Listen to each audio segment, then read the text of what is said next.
Nations লিগে পর্তুগালের কাছে 2-1 হেরেছে স্কটল্যান্ড।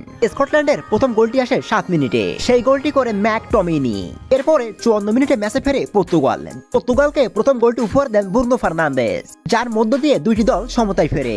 ম্যাচের দ্বিতীয় অর্ধে আর কোনোভাবেই গোলের ছোঁয়া পায়নি স্কটল্যান্ড।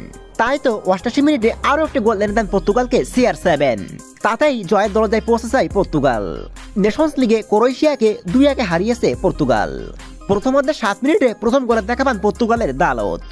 ম্যাচের 34 মিনিটে নিজের প্রথম গোলটি করেন ক্রিস্টিয়ানো রোনালদো। 41 মিনিটের মাথায় ম্যাচে ফেরে ক্রোয়েশিয়া, যে গোলটি দেখা পান দালত। তবে ম্যাচের দ্বিতীয় অর্ধে কোনো দলই আর গোলের দেখা পায়নি, যার মধ্য দিয়ে পর্তুগালের সহজাত জয় হয়। ইউএফা ইউরোতে তুরস্ককে 3-0 গোলে হারিয়েছে পর্তুগাল। ম্যাচের 21 মিনিটে পর্তুগালকে প্রথম গোলটি উপহার দেন সিলভা। 28 মিনিটে পর্তুগালের দ্বিতীয় গোলটি দেখা পায়, যেটা করেন আকায়াদিন। এরই মধ্য দিয়ে প্রথমার্ধে 2-0 ব্যবধানে এগিয়ে থাকে পর্তুগাল।